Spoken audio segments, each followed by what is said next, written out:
It began with silence. Months of it. No interviews. No cheerful updates.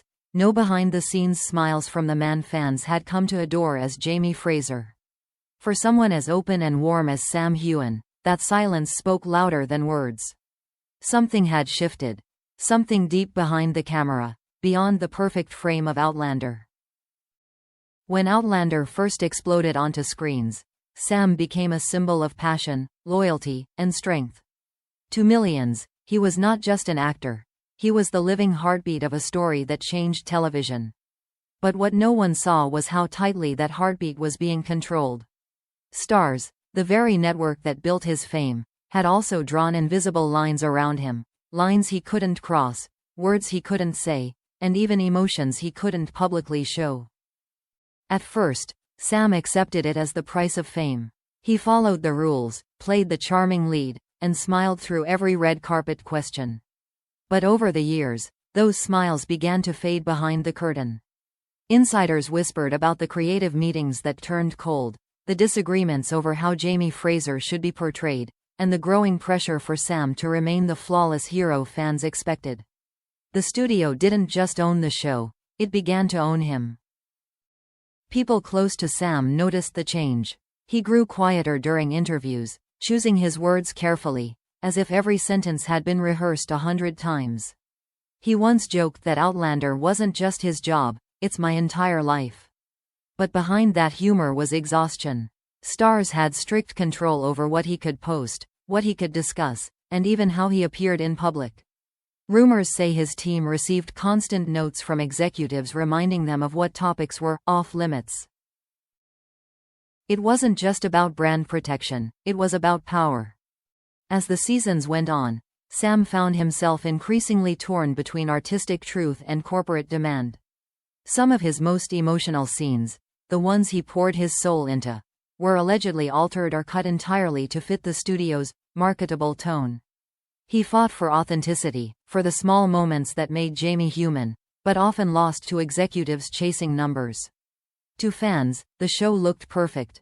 To Sam, it was slowly losing its heart.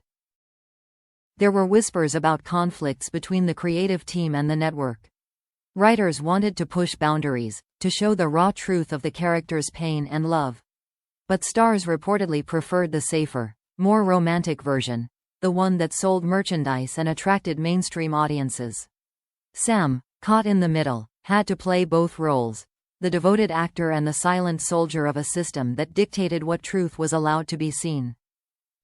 Then came the first real crack in the mask, a brief, almost unnoticed moment in an interview.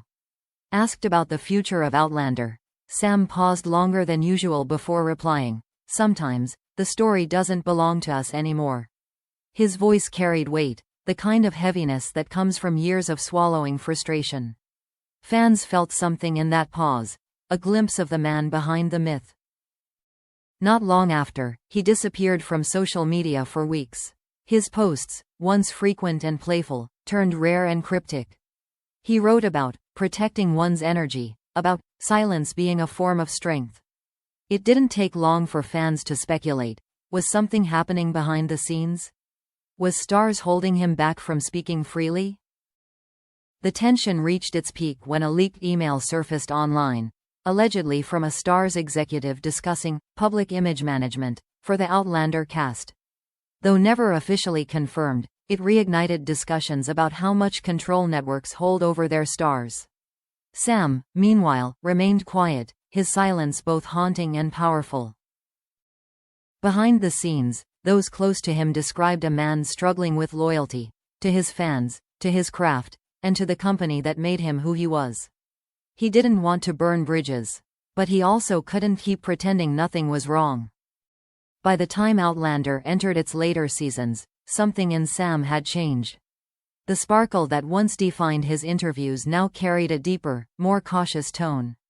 He still praised the cast and crew, still thanked Starz publicly, but his words felt like they came from someone carefully balancing gratitude with restraint. And then, one night, at a private charity event, an attendee claimed to have overheard Sam talking quietly to a friend. His words, barely audible but heavy with pain, were simple: "It's not freedom when every word is scripted." That single sentence spread across fan circles like wildfire. It wasn't a direct accusation, but it was enough to make people wonder. What kind of silence was Sam Heughan really living in? Because sometimes, the loudest truths are the ones we're not allowed to say. Silence can only hold for so long before it starts to crack. Months passed, and Sam's quiet distance turned into something louder than any interview could. His fans noticed it in his eyes, that mixture of exhaustion and quiet rebellion. Something was shifting, not just in the way he spoke, but in the way he carried himself. It was as if the weight of years spent behind a polished image had finally grown too heavy to bear. The turning point came during a live appearance at a film festival. Sam was asked a seemingly innocent question about Outlander's production process. Instead of giving the usual polite answer, he paused, long enough for the room to fall silent, and then said, "There are things I wish people knew about how these stories are told. About how much we fight for truth before it's edited out." The crowd laughed nervously, unsure whether he was joking. But those who knew him saw the glint in his eyes. It wasn't humor, it was honesty wrapped in restraint. That sentence spread across social media within minutes, fueling speculation that Sam was finally hinting at deeper issues with Starz. Behind the scenes, the tension grew. Sources close to the production said Sam had begun to push back, questioning creative decisions, asking for transparency, refusing to film scenes that didn't align with his understanding of the character. For the first time, the man who once played by every rule was quietly breaking them. Reports surfaced that Sam had clashed with certain executives over the direction of the later seasons. He believed Outlander was losing its soul, turning from a raw, emotional epic into something safer, blander, easier to sell.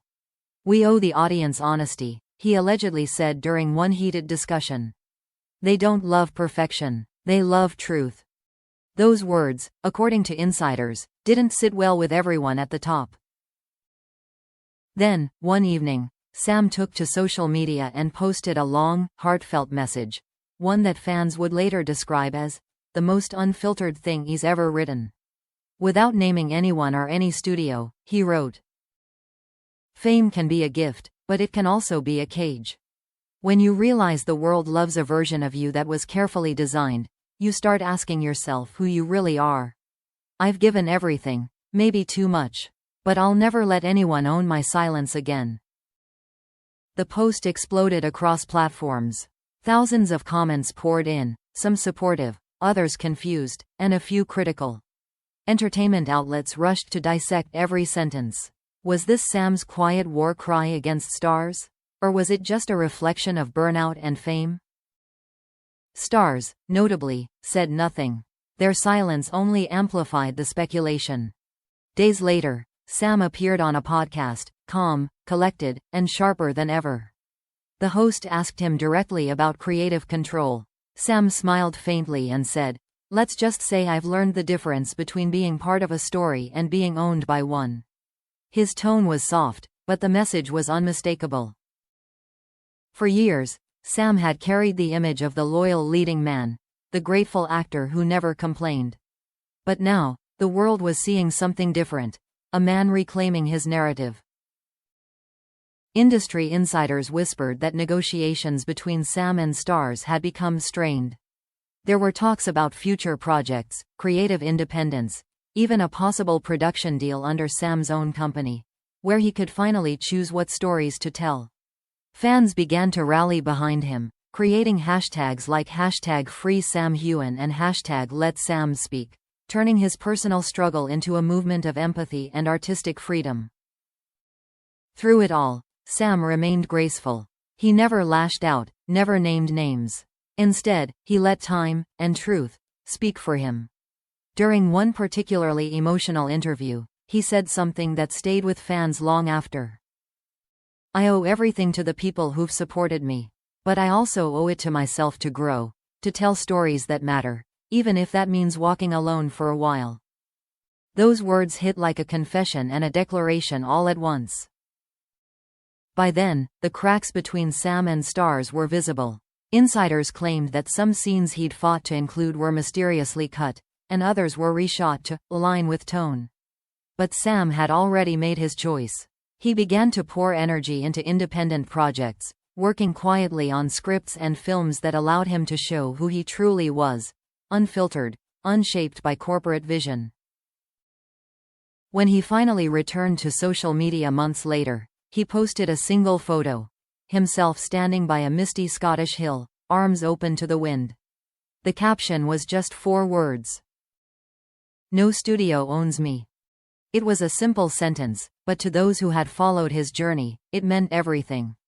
It wasn't anger. It wasn't revenge. It was freedom. In that moment, Sam Heughan wasn't just the face of Outlander anymore. He was a man who had fought silently for years, for his art, for his truth, for his voice. And finally, he was heard. The world often celebrates fame but forgets the cost of it. Sam reminded everyone that behind every perfect performance lies a human being. One who bleeds, dreams, and longs to be seen for who they truly are.